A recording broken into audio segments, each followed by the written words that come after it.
టిమోథీ David Singapore నుంచి Australia దాకా ఒక దంచికొట్టే స్టోరీ. టిమోథీ హెస్ డేవిడ్ మనోడు పుట్టిందేమో 16 మార్చ్ 1996న సింగపూర్లా. కానీ ఇప్పుడు ఆడుతున్నదేమో ఆస్ట్రేలియా నేషనల్ టీంకి. పొట్టి క్రికెట్ టీ20లో మనోడు ఒక రేంజ్లో దంచుతాడు. బిగ్ బాష్ లీగ్ హోబార్ట్ హరికేన్స్కి, ఐపీఎల్లో రాయల్ ఛాలెంజర్స్ బెంగళూరు ఆర్సీబీకి ఆడుతూ తన పవర్ ఏందో చూపిస్తున్నాడు. పిల్లగాని ముచ్చట. డేవిడ్ నాయన రాడ్ డేవిడ్ కూడా క్రికెటరే. 1997లో సింగపూర్లో తరపున ఆడిండు. వాళ్ళది అసలు ఆస్ట్రేలియానే. కానీ వాళ్ళ నాయన ఇంజనీర్ పని మీద సింగపూర్కి పోయిండట. డేవిడ్కి 2 ఏళ్ల ఉన్నప్పుడు మళ్ళా ఆస్ట్రేలియాలోని పెర్త్కి వచ్చేసిండు. డేవిడ్ గాడు చిన్నప్పటి నుంచే క్రికెట్ అంటే ప్రాణం ఇచ్చేటోడు. మొదట్లో ఫాస్ట్ బౌలింగ్ వేసేటోడు. కానీ కాలికి దెబ్బ తగిలి స్ట్రైక్స్ ఫెచర్స్ కావడంతో మెల్లగా ఆఫ్ స్పిన్కి మారిపోయిండు. సింగపూర్ టీంతో దోస్తానా. 2019లో సింగపూర్ టీం తరపున ఇంటర్నేషనల్ మ్యాచ్లో మొదలుపెట్టిండు.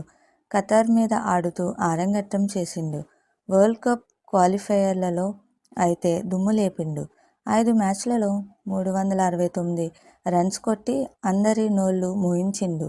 మనోడి బ్యాటింగ్ చూసి ఐసీసీ కూడా అబ్బో ఈ పోరడు గట్టిగా కొట్టేటట్లు ఉన్నాడు అని మెచ్చుకుంది.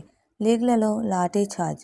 బిగ్ బాష్ బీబీఎల్ 2018లో పెర్త్ స్కెచర్స్తో మొదలుపెడితే ఆ తరువాత హోబర్ట్ హరికేన్స్కి పోయిండు. అక్కడ 153 స్ట్రైక్ రేట్తో బాది match winner అనిపించుకున్నాడు.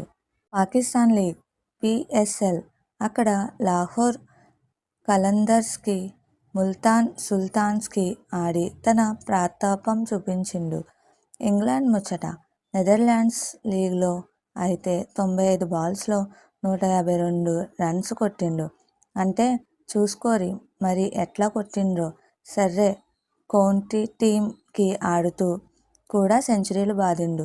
Southern Brave team cup గెలవడంలో మనోడు ముఖ్యమైన రోల్ ప్లే చేసిండు.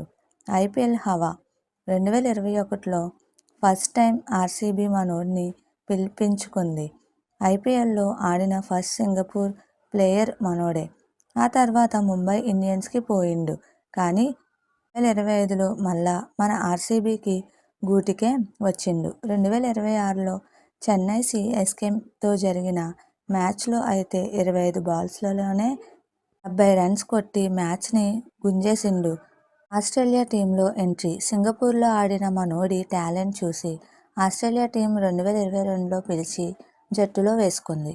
2022, 24, 26 టీ20 వరల్డ్ కప్లలో ఆస్ట్రేలియా తరపున ఆడి తన విధ్వంసకర బ్యాటింగ్తో ప్రత్యర్థులకు చుక్కలు చూపిస్తున్నాడు. మొత్తానికి మన టిమోథీ డేవిడ్ గ్రౌండ్లోకి దిగాడంటే బాల్ బౌండరీ దాటాల్సిందే, స్టేడియం దద్దరిల్లాల్సిందే. మీకు మా వీడియోస్ కనుక నచ్చినట్లయితే ఇలాంటి మరెన్నో విషయాలు తెలుసుకోవాలనుకుంటే డూ సబ్స్క్రైబ్ టు సమాజం ముచ్చట్లు.